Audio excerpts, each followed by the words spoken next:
Hello and welcome back to Perspectives. On today's show, we have our usual roundup of stories affecting the Sikh community, and we have the latest from Chandigarh as the university protest steps up a pace. Meanwhile, as the fear of hate crime against Sikhs rises across the diaspora here in the UK, a recent initiative has been launched to help keep members, particularly women, safe. We'll have more details on that in a moment. And finally, the independent global organisation that monitors authoritarianism around the world has just released its latest report, and unsurprisingly, it's not great news for India. But all this and more on today's show. But joining me, as always, is our very own correspondent in Canada, James Cousineau. Good morning, James. Good morning, Angus, and good morning to our viewers out there. For those of you in London's neck of the woods, in Angus's neck of the woods, or in mine, it's been a soggy weekend, but we made it through. So here we are, looking to sit down, cuddle up with a good book, or if you are looking for something better to read, check out our comment section. Of course, everybody's been sharing some great comments. We love those. We'll have some at the end of the show, as always, so stick around for that. Back to you, Angus. Indeed, and James and I together will be bringing you our perspectives on the daily news affecting the Sikh community across the world in today's show. And of course, as usual, we'll take a look at loads of great comments at the end of the show, so do stay tuned for that. Right, James, loads to get through this morning. As always, what are you going to start us off with today? It was a deadly weekend in the Kashmir region at a local police station. They were storing some explosives that they'd confiscated last week. The problem is that they had a group of inspectors in there. They had forensics teams, chemical teams, photographers for identification and logging evidence. Unfortunately, as they were going through this, and apparently from what has been released so far, they were taking samples for a laboratory analysis of the actual explosives.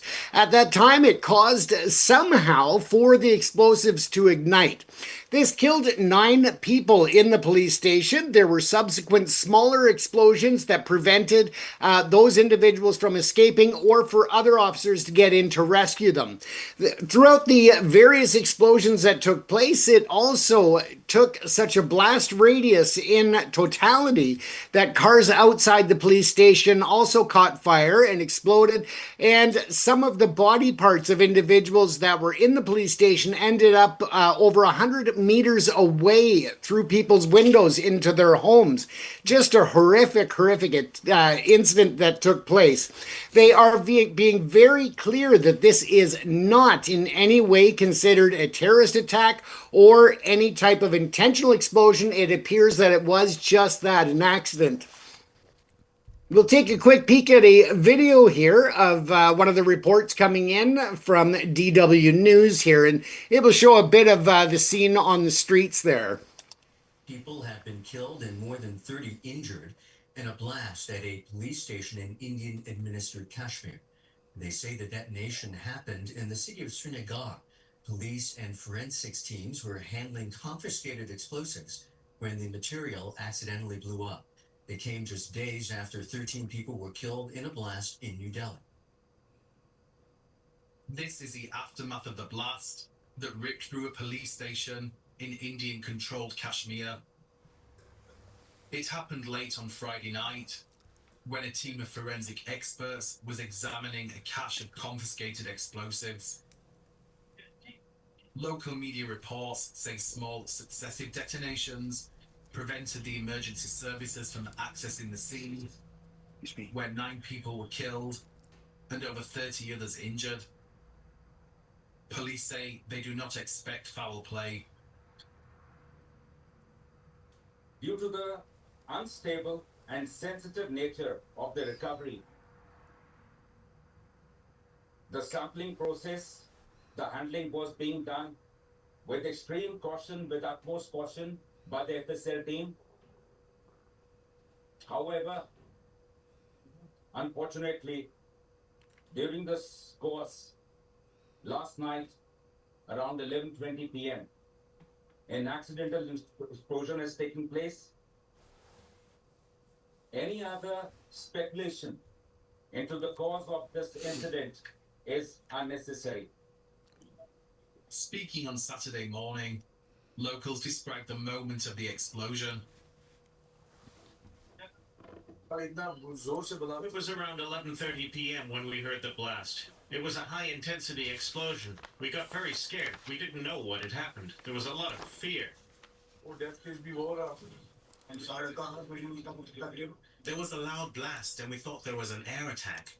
But when we went to the location, we found out it was an explosion. A lot of people were injured and some died as well.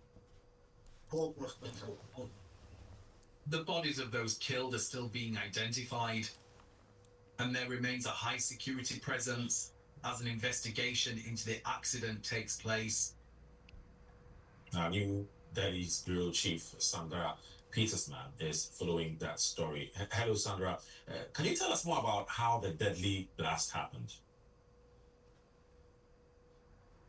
Well, from all that we hear from security officials in Srinagar, which is the main city in the Indian part of the divided Kashmir region, it is indeed a tragic accident. At the time of the explosion, past 11 p.m. late last night, at the police station, there was some handling of explosives. It was done by policemen and bomb disposal experts. They were handling the explosives for sampling, and during this forensic sampling procedure, something must have triggered this massive explosion that ripped through the police station, killing at least 9, but injuring many more, and the death toll is likely to rise. The explosion was massive by all that we hear and can see on social media footage, for instance, tearing bodies apart, tearing houses apart, sending gushing flames through that police station, and a lot of... So as you can see there, it was just a horrific scene, but a very tragic accident. One of the individuals who has been reported as a civilian who has died in the explosion was actually a tailor.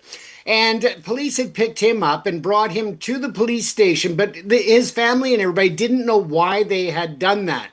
It turns out reports were that they actually needed him to sew some bags that would actually encase the explosives or to put the explosives in. And unfortunately, as he was doing this work for the police, he became one of the victims there. I don't know if he is one of the deceased victims or one of the 30 that were injured in the blast.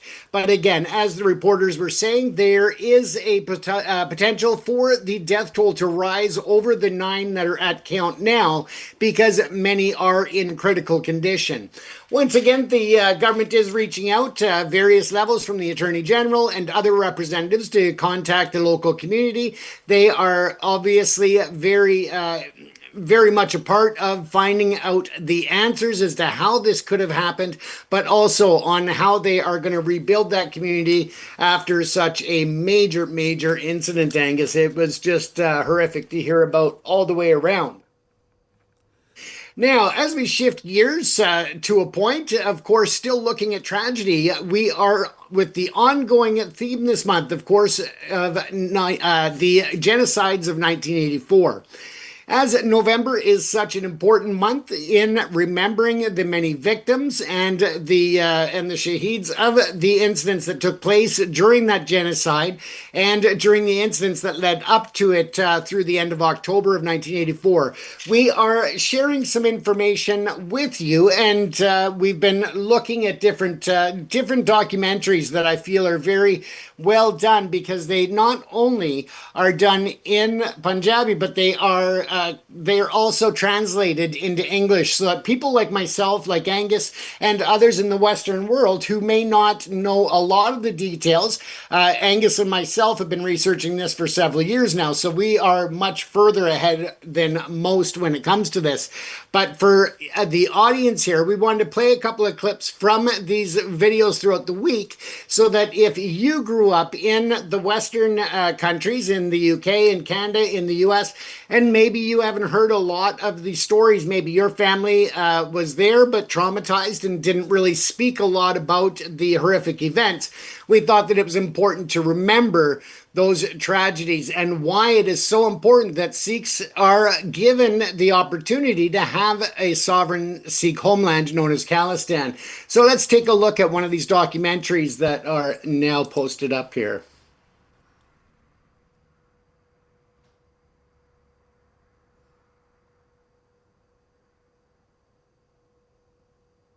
Nilpreet Kaur was a college student in 1984, studying at Delhi's Venkateshwar College. The mob attacked her home in Palam Colony, and she watched in horror as her father was burnt alive. Her own neighbors, people she had known and trusted, joined in aiding the killers. Balwan Koko was sitting in my house and he said, सरदार जी आप क्यों tension ले रहे हो? इस colony का बाल भी बांका नहीं होगा. अगर जरूरत पड़ेगी तो हम प्रोटेक्शन ले लेंगे. सज्जन कुमार मेरा मामा. That time we knew first time कि ये सज्जन कुमार का भांजा. He tried again and again to save her father. अभी मॉब थोड़ी दूरी गया था और मैंने कहा डैडी दौड़ो मॉब दूर चले गया. तो मेरे फादर ने अपनी जो आग बुझाने के लिए साथ में सिंगरेज पड़ा था नाला खुदा होगा. मेरे फादर साहब ने नाले में छलांग लगा. मॉब में से किसी ने देख लिया. Captain Bhagmal Singh, he was that time on duty, navy था. उसने मेरे फादर को रस्सियों से बांधा पोल के साथ. टेलीफोन पोल था वो पास में धनराज की शॉप के पास. और second time kerosene oil given Rajkumar wife Mrs Dubali, और वो हमारे घर आती जाती थी. और मैंने उसको बोला आंटी आंटी नहा धो की कर रहे हो. उसने मेरी तरफ नहीं देखा. कहती एस कंजर ने इतना ही होना चाहिए. ऐसे को बहुत पैसा. और मेरे डैडी को दोबारा आती था. मेरे फादर तब तक इतने जल चुके थे और मैं बेबस थी. तब बलवान को कर ले सर्विस से मेरे फादर को मारा. मेरे फादर के तब नाक और मुंह से खून के धारे निकलनी शुरू हो गई और वो गिरते थे. मैं जब वहां से हम निकले तो रास्ते में फादर की डेड बॉडी थी. तब तक जल चुकी थी, इतनी रह गई थी. मैं ना किसी को, मैंने अपने ब्रदर को मैंने बताया कि ये डैडी, और मैंने देखा मैं बस ना मैं रो सकती थी ना मैं कुछ. हम एयरफोर्स स्टेशन आ गए. With the help of some Air Force officers, Nilpreet managed to rescue several families from Palm Colony. It was during one of their trips to the colony that she saw former MP Sajjan Kumar standing before the mob, inciting them to violence. एक भी सरदार बचना नहीं चाहिए. जो हिंदू सरदारों को छुपा रहे हैं उनके घरों को भी आग लगा है. Nilpreet's relentless determination to seek justice and name the perpetrators made her a target, leading to multiple attacks. Fearing for her safety, her family eventually sent her to college in Jalandhar. जहाँ पर मुझे गुस्सा आया मैंने federation join करी. All India Sikh student federation. ये जो carpets थे मैंने उनकी रैकी की हुई थी कि भी मैंने उनको मारना ही मारना. तो 86 में I have done marriage with one of ASSF person whose name was Roshan Al-Baraki alias Kuldev Singh. Jail में जाना पड़ेगा. मेरे को ये दिमाग में ये नहीं चीजें थी, बस ये तो बदला लेना था. और उस वक्त मुझे ये था कि उसके बाद में मेरी स्मूथ लाइफ हो गई. So as you can see, I mean, the horrific events that took place in 1984 cannot even be described as to what they truly were, and they were just barbaric. This lady was just a young lady at the time, ready for college, and she literally watched them burn her father. Her neighbor, who had been in her home, who had had meals with them, actually supplied the mob with the kerosene to burn her father alive on that pole. What they did was so horrific that when there's a new generation that may not know all of these horrific details and how barbaric and tragic it was, and this, you can see the pain in her eyes. She had to prevent her brother from seeing the father after that just horrific attack and what happened to him, and tried to just keep him away from that and give him some kind of a buffer so that he wasn't as deeply scarred as she was. But given even what she went through and what she had to protect her brother from, she still was instrumental in rescuing others from the community. So it shows that even in the worst tragic situations that you put her in, or others, that they still look for ways to be a positive part of the outcome. And that was her rescuing others, putting her own life on the line. As you heard in the story, that there were attacks and threats against her ongoing after that, because she spoke out and she identified the perpetrators of that disgusting, lynch mob that took the life of her father. Now, as this goes, though, you can see the pain in her eyes, in her face, and in her voice. You can hear it. And that is why there's a lot of stories that haven't been told. There's a lot of stories that haven't been made public or even shared within the intergenerational aspects of a family, because they are still so fresh and so deep that a lot of people just cannot speak about it. And that's why this history is being lost, and why it is getting more and more unlikely that more people will be held accountable for their murders, for their treatment. You saw that they even were under orders that if any Hindus were caught hiding Sikhs in their homes, that those homes were to be burnt down as well. And it was a lot to do with the Hindus who did do that. They did hide the Sikhs. They risked their own lives, their homes, their safety, and everything that they had in order to help others, because they knew that what the government, what law enforcement officers were inciting, and this whole genocide, how wrong it was. And yet we still have politicians, law enforcement, and international communities that fail to recognize this as it was a pure and outright genocide of the Sikh people. And they still have not held many people to account in the criminal justice system. And as I said, it's looking less and less likely that that will happen as the years go by. Less of those individuals are still around to be held accountable for their horrific actions in inciting and leading the way to take the lives of thousands upon thousands of Sikhs. And let that be just another reason why there needs to be the homeland of Khalistan formed, and the Sikhs need sovereignty to be able to decide their own destiny, their own future, and to be able to start moving past and healing from the tragedies of the past, Angus. Yeah, it's just horrific, and the word that you've used and I'll use also is horrific. And we mustn't forget to try and put this into sort of context. Is this these events happened in our lifetimes, in many of our lifetimes? Yeah. This isn't something from like the early 20th century, even the 19th century, as you'd expect something so on such an enormous scale of murder and massacre. This actually happened 41 years ago. So there are so many people alive today in the Punjab and across diaspora who have genuine living memories of witnessing these events. And these events, again, they just go beyond comprehension in any civilized society. And there are thousands upon thousands of stories like this. I mean, and it's so imperative upon people like us, James, to try and keep these the memories alive and try and remind the world and, of course, the next generations about what happened in recent history in India, in the Punjab particularly.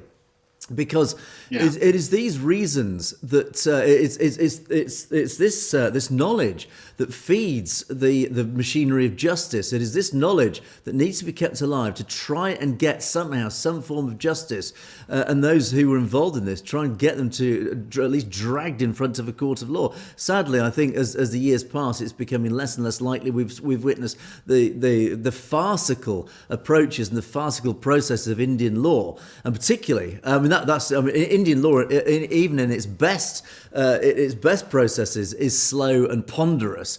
But when in particular it's then combined with a political agenda where, of course, the Indian state are doing its absolute level best to protect the guilty and to ensure that whenever finally anybody who is guilty of crimes of these genocides is brought in front of a court of law, is that they evade justice as much as possible. And of course, every year that they delay and slow down the process, the guilty end up just dying naturally anyway. They get it, basically they evade justice. So this whole story is just wraps up just the tragedy of the Punjab. And again, as you rightly say, James, why in fact the only reality, the only chance of getting real justice for this is the establishment of Khalistan, because ultimately there is going to be, the guilty are never going to face the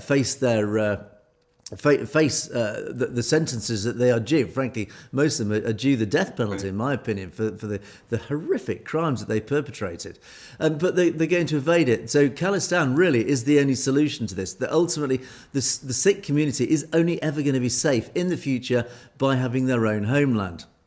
And again, I just find it deeply tragic that there are so many people still alive today who have suffered so horrendous. And it always reminds me, we're always quick to jump to the 1930s Germany when we look for examples, but never more has it been more appropriate to compare the events of November 1984 to what happened in the 1930s, the pogroms against the Jews, when ordinary, decent, civilized German people, from ordinary people who've been living side by side with Jews, were whipped up by propaganda, were whipped up and manipulated so frighteningly easily into turning on their fellow human beings and committing the most atrocious acts. But even 1930s Germany actually, ironically, pales into comparison to what actually happened in November 1984. Because, the gas chambers and the Holocaust would just go beyond comprehension. Yeah. But ordinary citizens, they attacked the shops and everything, but they didn't actually perpetrate the sort of crimes that were witnessed in the Punjab in 1984, where literally families were dragged out of their homes, they were set alight, they were tortured, even children were set alight and murdered. Women were gang raped by marauding mobs of Hindus. So again, as this lady says, people that they'd sat down for dinner with turned on them and perpetrated these enormous crimes. It just defies comprehension. But once again, it's a lesson to our societies of how easy it is to manipulate people. And you only need to look back a few years on the COVID example. There's a prime example of this. And it astonished me how easily it was to persuade vast swathes of our society, just pour enough propaganda and get them to behave in a certain way. And that is exactly what happened in 1984, where the Congress government particularly, and Congress politicians went out there, manipulated Hindu mobs into murdering and acting like animals. That's an insult to animals. Acting just inhumanely, undertaking these acts that we just find unimaginable. But they were capable of doing it. That was clearly inherently in them. And you still have to credit the very brave Hindu families. And this is why we're not anti-Hindu. This is not a Hindu affair, really. But many Hindus, literally at the risk of their own lives, went out of their own way to try and protect Sikh families. They offered sanctuary and refuge for Sikh families fleeing the mobs. And so many Hindus did actually risk their own lives opening up their homes to try and harbour and shelter fleeing Sikhs. So you've got to give them credit for the courage for doing that.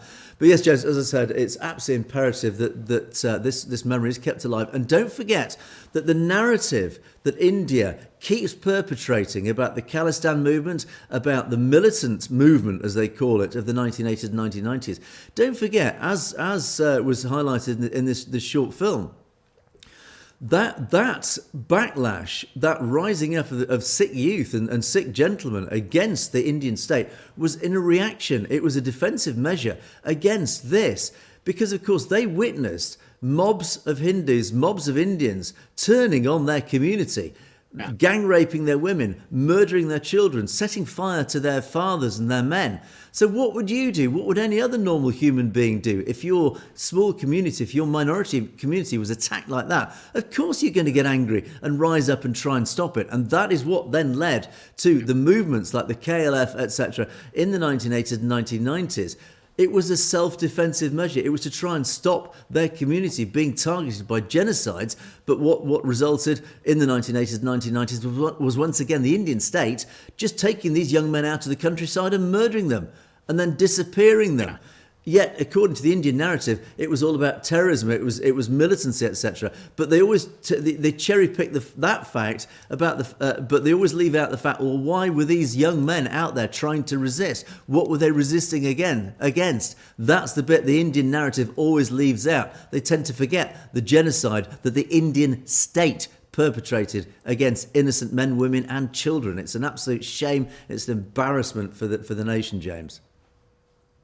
Absolutely. And let's not forget, if your nation is treating you well, if your government is treating you fairly, if your government is providing an equal opportunity for everyone that resides within its borders, there's no reason for resistance. There's no reasons for militancy. There's no reasons for any of this. And like you said, Angus, that's a perfect point, is that, yeah, why were they rising up? Well, it had to do with these the genocide and other acts of violence that were going on.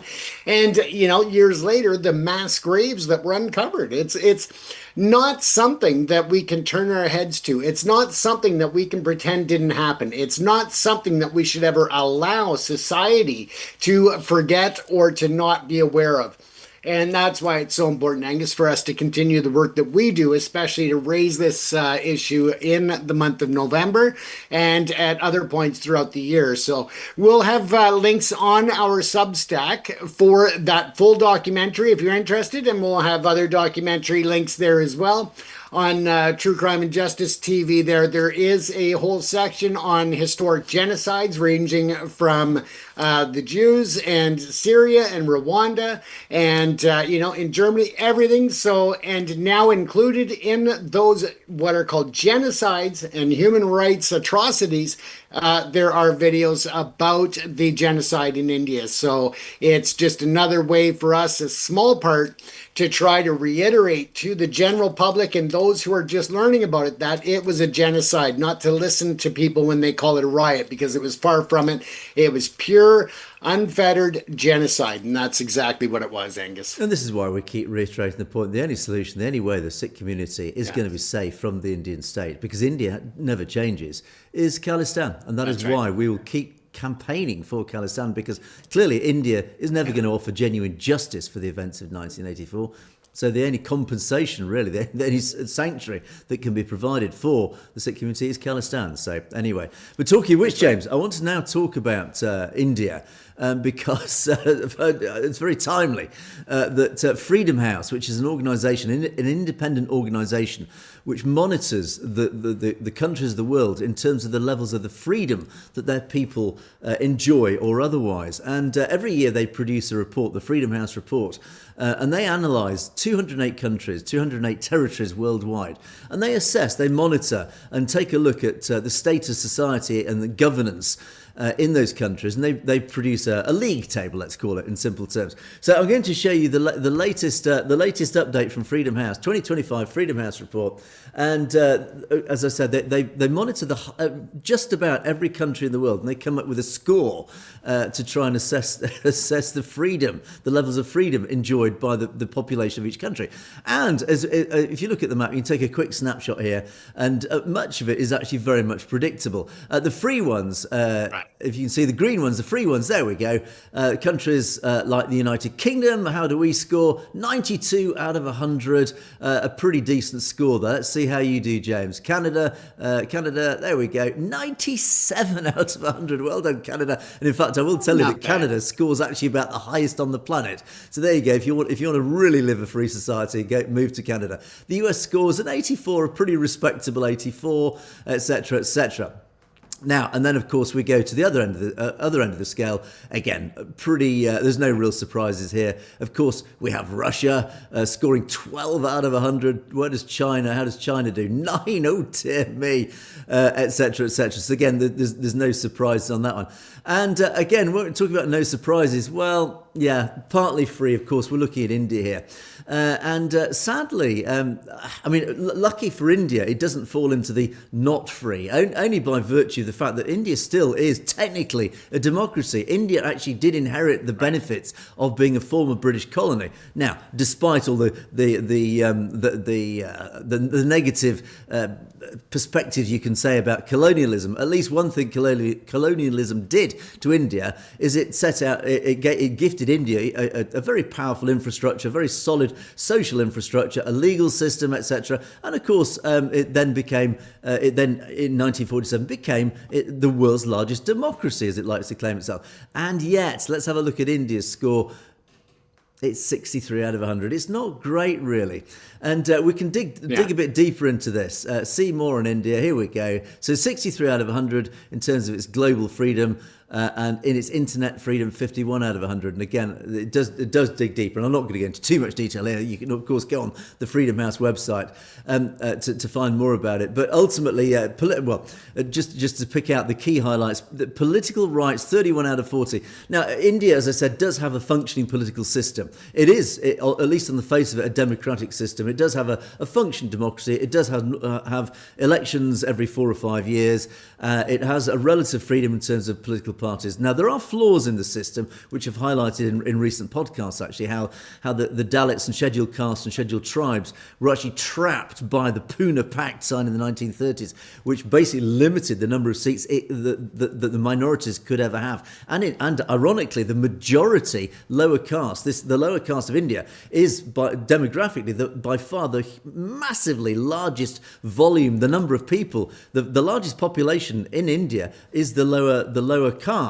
And yet, under the Pune Pact, they are restricted to only 100 and something seats out of 570 seats. So only 20-something% of the Indian Parliament can ever represent the vast majority of the Indian population. And likewise, it also means that the majority of the Indian population, even if they voted for one single party, they could never actually control India. It was written, in other words, the democratic system of India was designed by the Brahmin, the upper caste elite, and the constitution was written effectively by the upper caste elite, the Brahmins, that top caste of Indian society, to ensure that they maintain forevermore political and social control of India. Sad but true, and it's reflected to some degree in this relatively low score, 31 out of 40 of political rights. If you look at Canada, USA, most Western European countries, Australia, etc., New Zealand, they have scored much closer to 40 out of 40 on those. Civil liberties, I mean, again, 32 out of 60, that's less than half, 50% nearly. It's atrocious. That's an atrocious score.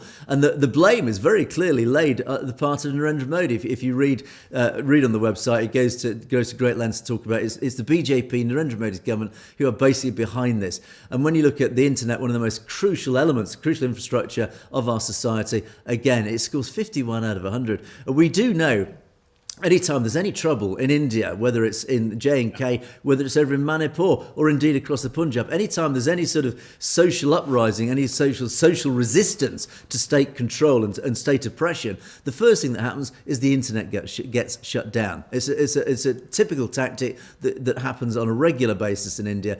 So likewise, this score about internet freedom is limited. Websites are closed down on a regular basis. If you set up a website in India that holds the government to account and the government doesn't like you, they'll just close you down. They close your website down. We see this regularly in J&K and across various other parts of India.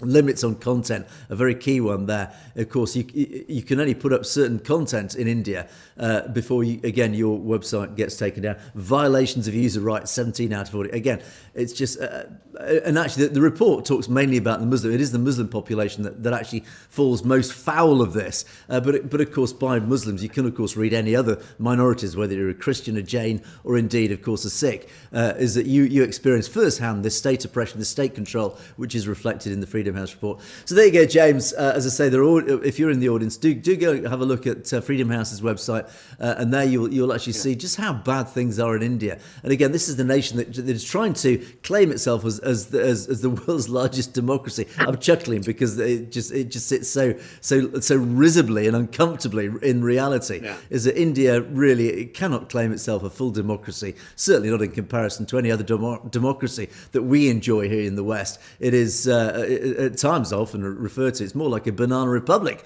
than a democracy at times, James. Absolutely. And it's very interesting because you get, if you pay attention to social media, some of the feeds out there would have, the world thinking that, Canada is one of the most restrictive, oppressed and government overreach. And oh my gosh, Canada's horrible. And yet, if you look at the reality of it, the freedom is still there. And regardless as to the people who scream the loudest, getting the attention online, this shows, a bit more reality of it. Do we have have our issues? Absolutely. Sure we do. Any nation does. But at the end of the day, it's not nearly as bad as what some would have others believe. And I mean, one of the biggest things when I went to Ukraine that really embarrassed me was I'm talking to soldiers who are fighting for their freedom, for their country, for their lives and their future and their culture, everything. And one of the soldiers came up and he asked me if everything was okay in Canada and if Canada's going to be okay because he heard about trucker convoys. And I just shook my head. I was so embarrassed thinking, this is what the world is hearing about Canada. This small but vocal group of idiots that are at the parliament. So yeah, it was, it just goes to show what travels across the, across the world. It floats across the oceans or gets over the mountains, Angus. Yeah, it's all relative, of course. Is at least we have the ability to hold our governments to account. We have, at least so far, the ability to take to the streets and protest freely. I can criticise and call my own Prime Minister a completely useless piece of what's it. And hopefully, the police are not going to be knocking on my door. But you do that in India, which again is supposed to be an equivalent democracy. Of course, you can't do that. I can set up a website. We can even broadcast this. Now, is this channel broadcastable in India? Of course it isn't. So again, it's all the evidence is there. If anybody needs it, India is not a democracy. A democratic government is not afraid of being held to account. A democratic government will actually invite criticism. It will. That's essentially what democracy is about. Is you are accountable to your people. The Indian government certainly is not, and that is to the great tragedy of the Indian people. So, anyway, Jez, let's move on because we've got lots to get through. I've got another couple of stories I want to just rush through, make sure we get everything squeezed in today. And I'm just going to jump back to the UK, and I'm just going to highlight this is a precursor to the podcast I'm going to do this week. Hopefully, I'm going to be talking later this week to Deepa Singh. He's one of the co-founders of Sikh Youth UK. And Sikh Youth UK have done really sterling work. Deepa particularly and his sister have been very active for the community here in the UK, and they've done a huge amount of selfless service, for the community across many issues. And as a result, he's become, sadly, a target himself. I talk about Western democracies. He himself has basically become a target of the British state, who've done their absolute level best to try and close him down, as indeed anybody who represents the Khalistan movement and tries to highlight Sikh issues like particularly Jagtar Singh Johal, etc. I mean, basically, to put it quite bluntly, Deepa and his organisation have been a thorn in the side of the British state, and I mean that as a compliment, because again, it's all about holding our governments to account. And anyway, I'm going for a slight tangent here, but anyway, that's to give you a bit of context of Sikh Youth UK. But as I say, they have been doing a lot of sterling work in terms of the community. And as I've reported in recent times, right across the diaspora, but particularly here in the UK, we've witnessed some terrible increases in hate crimes against the Sikh community. It's not just Sikh communities, against the Muslim community and our minority communities, but of course the Sikh community has become collateral damage in this. And now, on the whole, our Sikh community here in the UK is viewed with very favourably. You only need to look across social media. Anytime there's a story about Sikhs, you see British white people, for want of a better description, wading in and actually always making really positive comments. We love the Sikhs, they're great, powerful people. My dad served with them in the army, or my grandfather served with them in Burma, etc., as indeed my own did. So you'll always see really positive comments and supportive comments about the Sikh community. But sadly, as I say, they have become collateral damage in this war that seems to be growing, this divisive social war that's happening, that's been, as I say, root causes of mass immigration, uncontrolled immigration. And many people in the UK are turning on our resident indigenous ethnic communities to try and vent their anger. And of course, the Sikh community has become, sadly, a target of this, rather stupidly. And we've reported on 2 rapes recently of Sikh women perpetrated by idiotic, criminal, right-wing extremists that were clearly hate crimes, but there've been lower level hate crimes, whether it's just simple attacks in the streets. We had the taxi drivers attacked by some young right-wing thugs in Birmingham. So as a result, as I say, this is all precursor to Sikh Youth UK's initiative. Now, let me just show up their. Here we go. There, right. This is their. They just released. Deep has just released a statement on behalf of the organisation. I'll just quickly go through this, and this is a precursor to a discussion that I will have with Deepa later in the week. Is the podcast this week will be with Deepa Singh. And we will talk about the work that he's been doing recently, particularly to help protect the Sikh community. And as he said, they've launched a nationwide Sikh safety campaign to provide actual support on the ground, practical support, and a bit of reassurance and awareness during a time when many in our community are feeling particularly vulnerable. Now, a big part of this initiative, and they get this, they've issued 20,000 rape alarms. Well, they call them personal safety alarms, basically rape alarms. So there's a huge number of rape alarms have been handed out to the cause, to the Sikh ladies in our community, basically to protect them. If they are ever attacked, they can press the buttons on these alarms. And if you've ever heard one, they are deeply piercing, they're terrifying, the great bit of kit. And every woman actually, particularly in the community, should carry one of these, particularly if they're now vulnerable. So anyway, a huge amount have been issued out for free to our ladies in the community.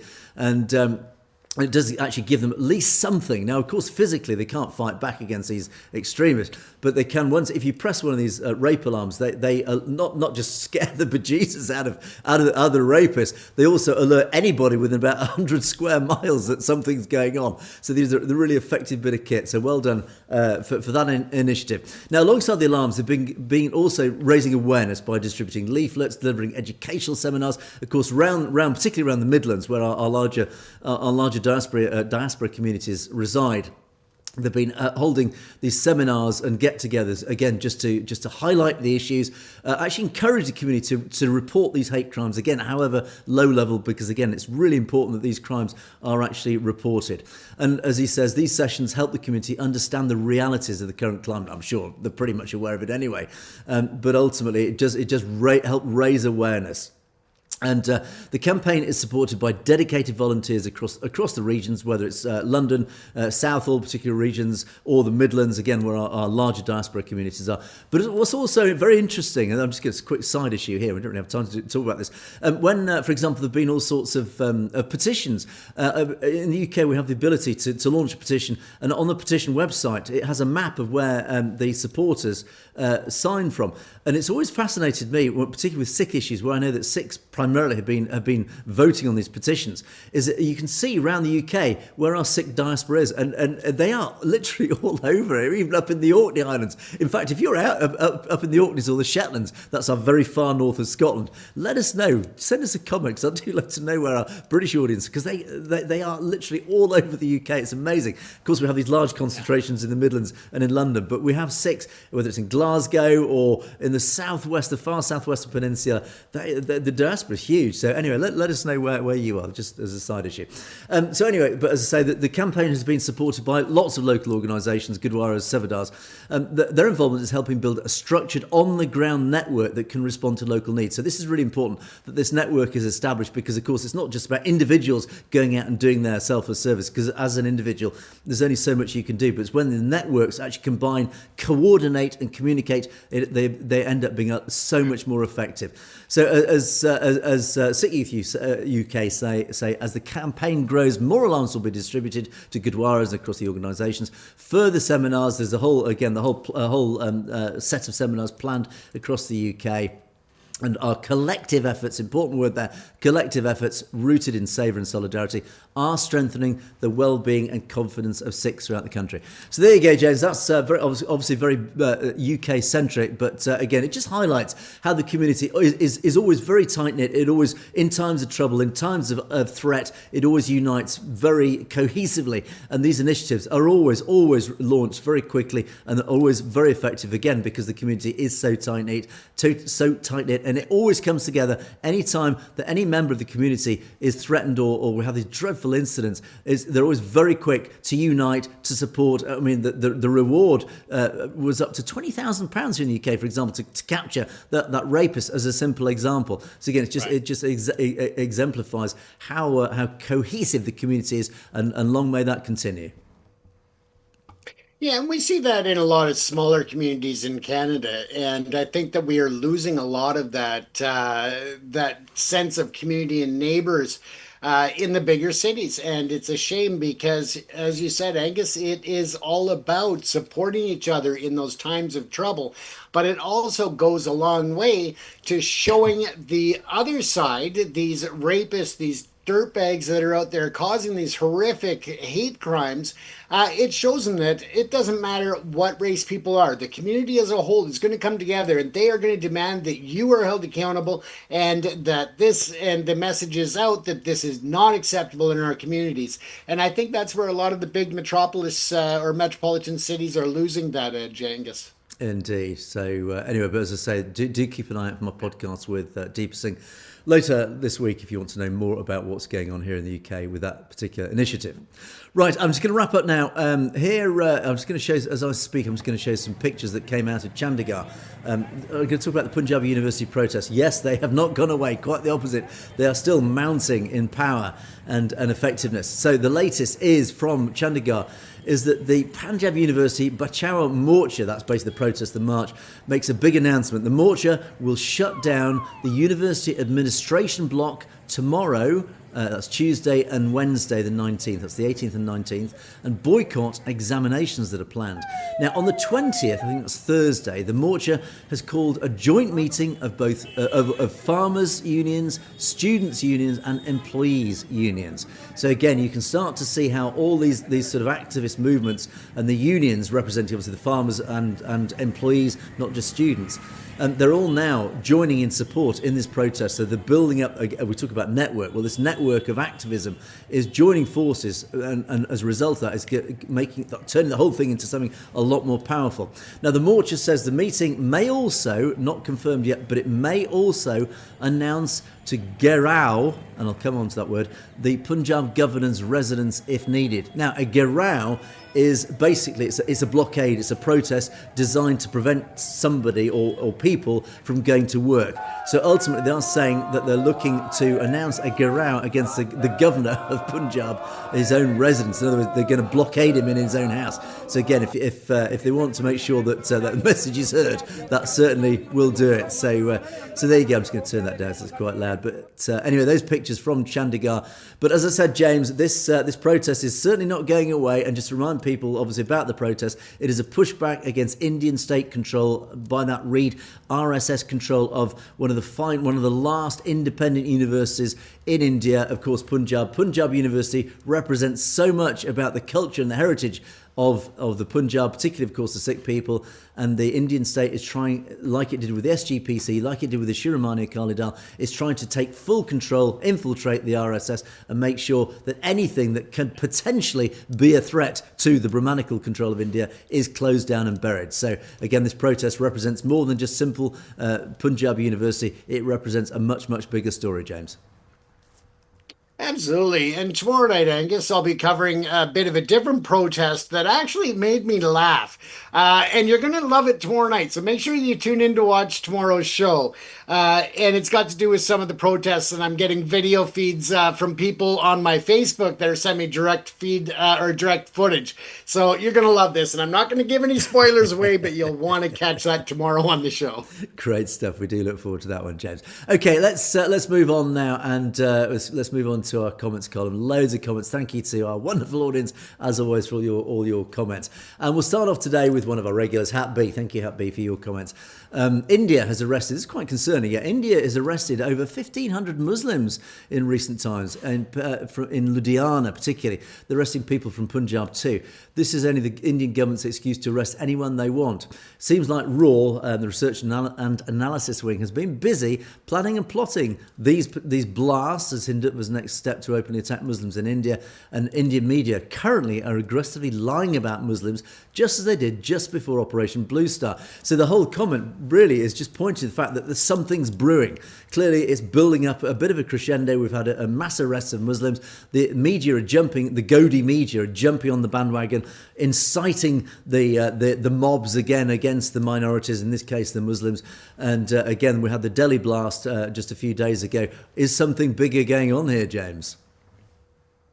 Yeah, and we've got to look at the fact that they are blaming the Delhi blasts on the anti-nationalists, they're saying. So they're leaving that window open to a point that as their narrative is going to change, or maybe just take shape as they plan it, who are they going to start putting that blame on for the bomb blasts there? They've already hinted at certain groups, but they haven't directly called out and pinpointed one and really said, this is it, period.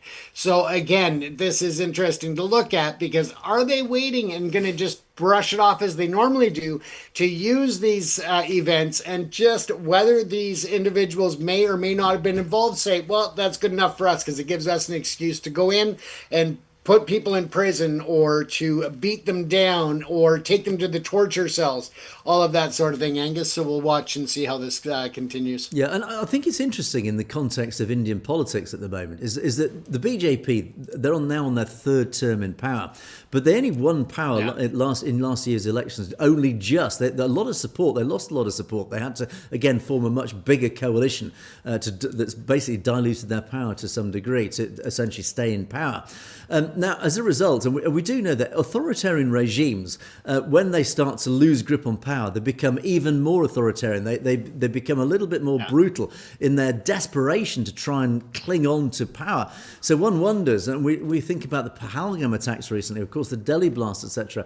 Do we think that the Indian state is because it realised, when I say the Indian state, it's this Brahmanical ruling elite and the RSS, because they feel that they are losing a grip on India and Indian politics, maybe they are resorting to increasingly desperate measures. So who knows? It's, as I say, it's interesting with what's going on in the bigger political scene in India. And Bobby Singh's comment, it's the beginning of the end of RSS. I don't know. I mean, the RSS has been around for a very long time. Its roots, really, I think, if memory serves, was the late 19th century, and it really came to prominence in the early part of the 20th century up into the 1930s. And it with its sort of formation of the whole Hindutva ideology and this idea of a Hindu Rashtra. The RSS has been around for a very long time, and certainly manifested itself politically with the BJP. But is it really the beginning of the end? I don't know. It's a very big thing to claim. We certainly obviously hope so. We're doing our little bit from our little corner here in the West to try and bring that about. But I don't know. As I say, it's a very, very powerful organisation, James. Absolutely. And I mean, the RSS is like a little chameleon. They adapt, they change to their environment, and they have survival. And I mean, look at how they've adapted to the new technology of today with AI, or even just going back, a couple of decades with the advancement of the internet. So they do know how to pivot and move as they need to keep themselves relevant to the government at hand. That's a very good point. Of course, the Hindutva forces, the RSS, have this huge army of online bots. They pay people just to literally spend every day just going online spreading pro RSS propaganda and then hatred against particularly the Sikh community amongst many others. So. Harjeet Rosha, here you go, Joe. This is I love this comment.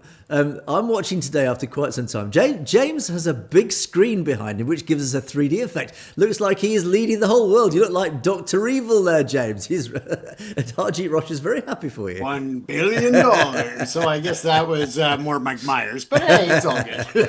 Absolutely. But then Harjeet talks about the trucking story, which of course is serious. It is sad to see what's going on there, as you say. You make the interesting point. If these accidents hadn't been Sikhs, if there'd been just white people, let's say, would there have been such a backlash? Would it have been such a big story? No, I think you're absolutely right. I think the fact that they were, sadly, they were illegal immigrants and they were Sikhs, the backlash has been huge. It's just fed ammunition. It's gifted ammunition to the right-wing extremists to start turning on, well, not just Sikhs, but the minority populations in the US as well. And as you rightly say, I mean, ultimately these incidents were accidents. Now, as I said when we talked about them, almost every accident is preventable in hindsight. But ultimately, yes, accidents do happen. We are all human beings. We are all flawed. We all make mistakes. Is it right, really, just to essentially turn on the whole community from essentially what was an accident, James? Absolutely. And let's not forget that you've got Caucasians out there drinking and driving and causing lethal results. You have Asian people doing the same. You have, Russians. We are a melting pot in North America of different ethnicities. And to go after one because of the actions of one or a few is just asinine. It goes against the very principles of everything that we've been taught and everything that we stand for. And to see this happening is just disgusting, because if you look at the people who are responsible for a minimum of 20% of our supply chain to get things, and I say ours, meaning the Western world overall. So yeah, they are working day and night away from their families, missing birthdays, missing holidays, missing all of these things to make sure that we've got groceries on our shelves, to make sure that there are car parts for our repairs, to make sure that there's medicine in the pharmacy when we're sick, and to take it out on every person because of the actions of a few is really disappointing and saddening, Angus. Yeah, and it always makes me chuckle when I hear right-wing extremists in the US talking about immigration, and always I chuckle because you're all immigrants. You know, the whole of North America essentially are immigrants. So it really undermines the credibility of many of their arguments. So anyway, Ripperji, this is an interesting one. Yeah, again, this is about my podcast with Dr. Graywell. We talked about Punjab University. Dr. Graywell himself, he's a medical doctor, but he's also an alumni. He was at Punjab University himself, so he could speak very knowledgeably about the university and what was going on. So Ripperji says, Wahir Guruji bless Ashmeet Singh, bold, articulate and intelligent young Sikh leader. Yes, of course, this Ashmeet Singh has been one of the standout characters, a young man who's had the courage to stand up and really help rally the protests, and has become a focal point for these protests. And so many people online right across the diaspora and indeed in India said, please just be careful, because we do know what the Indian state's capable of. His life literally is in danger for having the courage to stand up in a situation like this. But certainly this comment pays tribute to this young lad, and in fact, even as Dr. Growell said in the podcast, this young boy has potentially a huge future, because clearly he is, and in fact, he even referred to the gentleman standing behind me, is he a future Bindranvali? Who knows, James? Absolutely, and it's great to see people taking that interest in that leadership role, even in the face of adversity, and putting themselves at risk. So again, it just shows that the true passion from within can grow anywhere, and when it's harnessed, it can be a very powerful source of change. Yeah, and the next two comments, I'm really pleased these two comments came up, actually. TC, one of our regulars, thanks TC for your comment. Of course, you're saying the whole battle is really to preserve Sikhi-centred ideology, Sikhi sovereignty, etc., etc. But actually, this other person came back and said, Mayan said, look, Punjab University, it's not just about Sikhi, it's about Punjab as a whole, Punjab.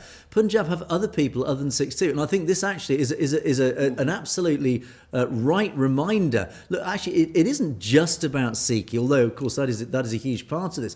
It is about Punjab as a state. It is about the individuality as Punjab as a state. And Punjab, although primarily is I say demographically is a majority Sikh state, it also has. It has Hindus, Christians, it has people from all sorts of different backgrounds and religions.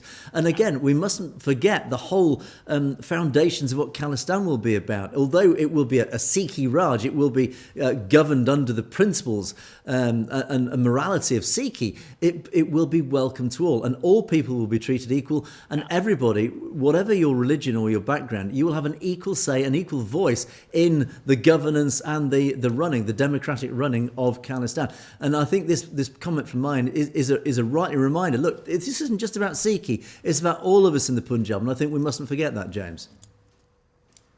Absolutely, and I think that it's also essential to understand that when you are talking specifically about the university, that you have some autonomy there for them to lead a direction to where the course material is going, what the content is, what the curricula is.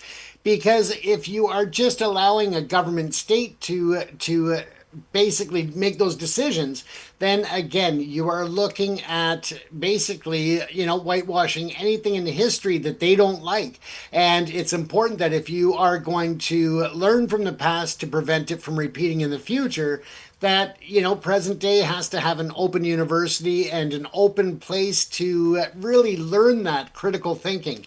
And that can be lost if government takes full control of everything to do with the universities, whether it's in Punjab, whether it's in New Delhi or anywhere else in the world. And let's not forget that Khalistan can only happen, and it will happen, but it can only happen with the support of other people outside the Sikh community as well. And this is why, for example, this commenter, Mayan 5600, has an absolutely pertinent point here, is that there are others who will benefit outside the Sikh community from Khalistan.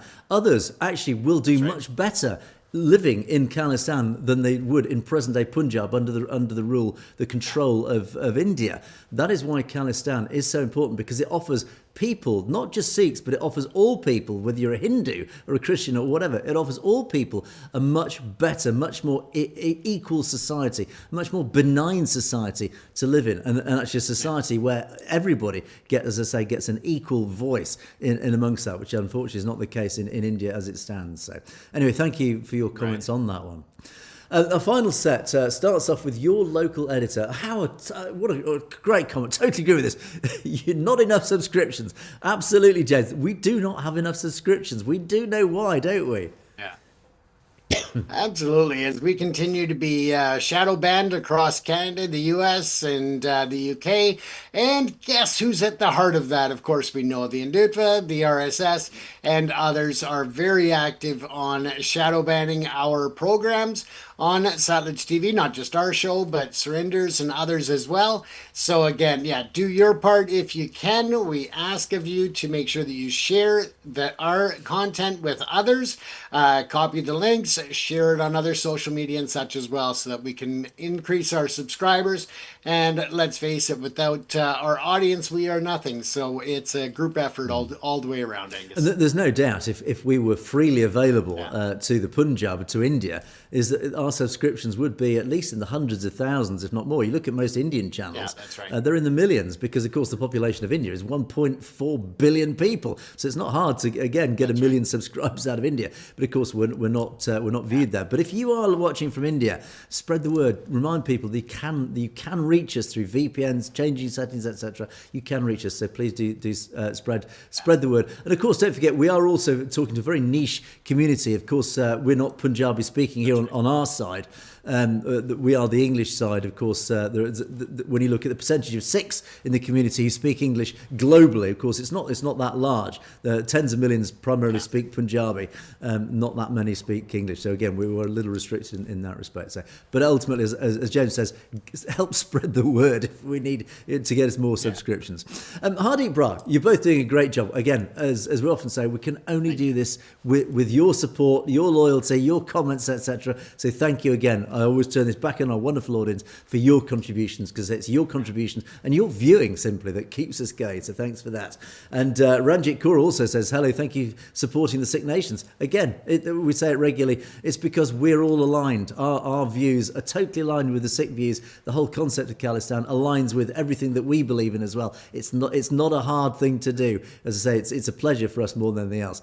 Kanwar Bir Singh, please request the producer to add a banner, incredible warrior and human rights protector, next to our picture of Bindravali on the wall behind your desk. Well, I don't know if there'd actually be room to physically sort of squeeze it on there, but I think hopefully most of our audience, if not all our audience, are fully aware of who Bindravali is and what he represented and what he achieved and his heroic stand in the Dabar Sahib in 1984. So hopefully, great idea. I don't maybe think it's necessary, but anyway, thanks for the idea. Great suggestion.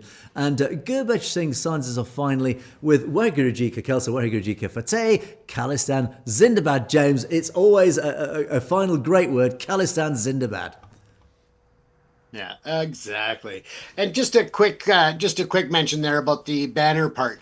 The image behind Angus is actually a physical framed image. He's not using a fake background or a virtual background. That is actually his studio background there. So just so you see, maybe that gives you another reason why you can understand that even if you put a banner on there with a name, it's going to be really hard to see on the camera. So. Indeed. So there you go. So that's it for another day. Thanks so much, Orchard. We must wrap things up now as we've hit the hour mark. Do keep those comments coming in. Thank you for all of you who have contributed. All your comments, we do read them. We do really appreciate them. But don't forget, you can message us directly at message@satledget.com if there's anything you'd like to bring to our attention directly. But do let us know any stories that you think we should be covering, or anything that we might have missed, or indeed anything that you'd like to educate us about that you think we need to know. So always much appreciated. But that's it for another day. Thanks so much for watching. It is a goodbye from me. It is a goodbye from James. Stay safe, everyone. You have, of course, been watching Perspectives. We will see you next time.